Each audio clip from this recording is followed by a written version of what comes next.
Thank you, Deputy Speaker.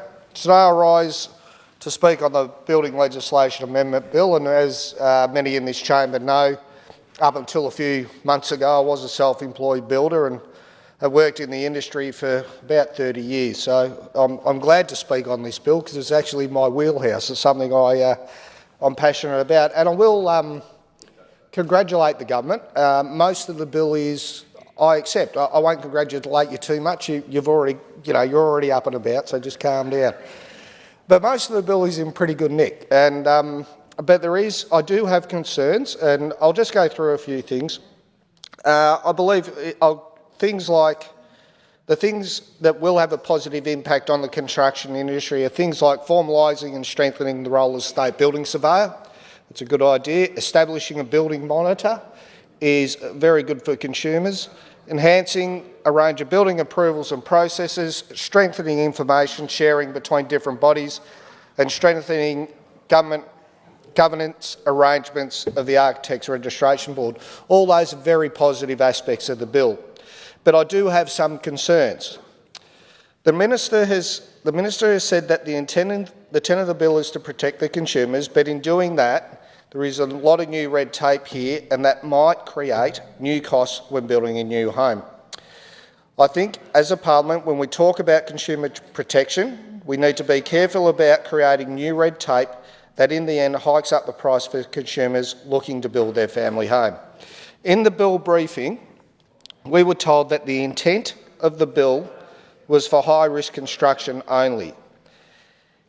In the bill, there is no mention of high risk or what the description of the high-risk construction is. So, on that point, I would ask the Minister or the government to narrow the definition of high risk, or actually define what high risk is. Because my fear, Deputy Speaker, is if we don't narrow that description, the unintended consequence of this bill is that will filter down into the domestic industry. Now, if that happens, that makes housing less affordable than what it already is. So I would call on the government to make that definition in the bill, so we all understand what high risk is. The other thing I have concerns about in the bill is the new categories for registration. Some of these new categories set out in the bill are building designer, project manager, building consultant and site supervisor. The two categories I'm most concerned about is building consultant and site supervisor. I'll start with the consultant category. The category creates registration requirements for building consultants to be able to take activities like pre-purchase, due diligence inspection works, monitor essential safety measures and maintenance works, disability access work, and energy efficiency work. So I'll just touch on this for a minute, Deputy Speaker. The problem I have with the description of the building consultant is part of that description overlaps with the building surveyor. What the government hasn't given me here is what are the qualifications of a consultant. There is no qualifications, it just says building consultant. But when you get the overlap, when we talk about things like disability access and energy efficiency, when you get an occupancy permit on a building, it's only a building surveyor that can sign off on those two particular issues. So where I see the overlap in here, I think that's going to be a conflict, and I think the government needs to think about that and sharpen that up a little bit. And when we talk about energy efficiency, and I will touch on this because nowadays it's very important for cost of living. We all know the cost of living is going up. And when we talk about energy efficiency, we have a problem, because at no point in the process of a building is wall insulation inspected. So what happens is your building surveyor comes in, he comes and looks at the frame. The insulation can't be in the frame at that point in time because the building surveyor cannot see the connections and the hole down points that's required for that inspection.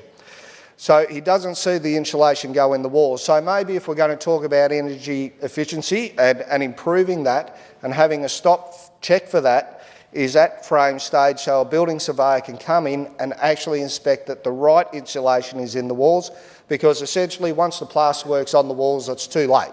No one can see it. You can't see through plaster. You're not Superman. It's as simple as that.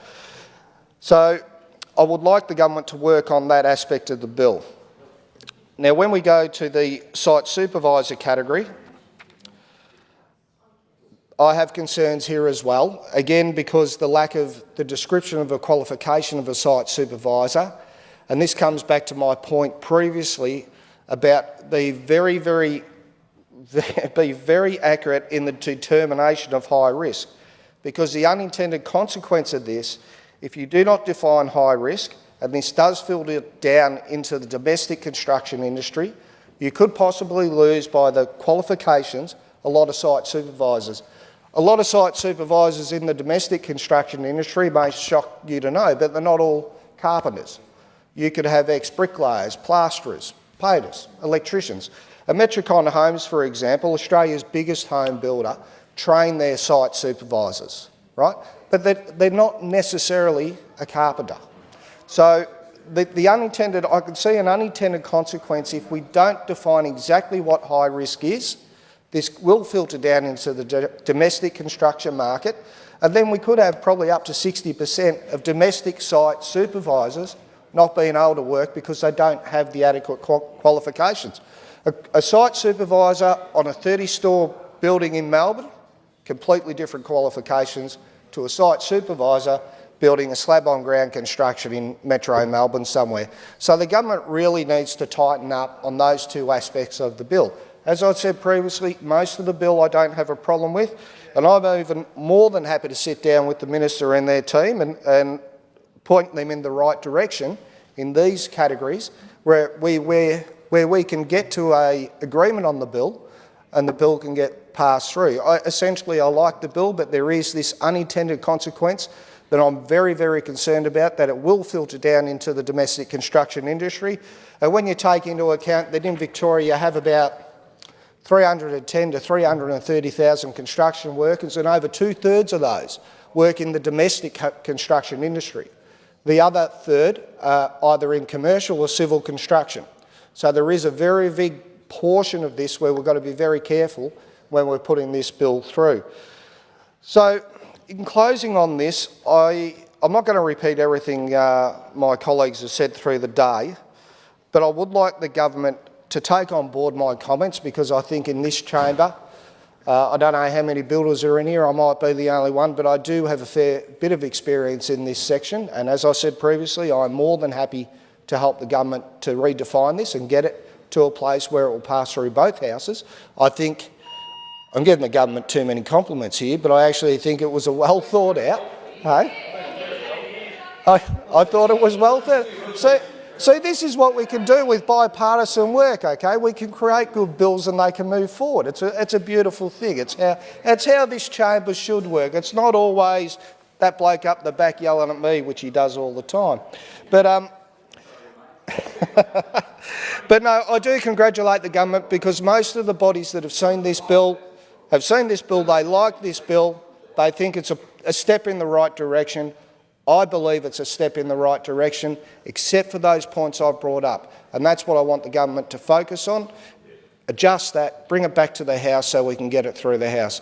Thank you, Deputy Speaker, for your time.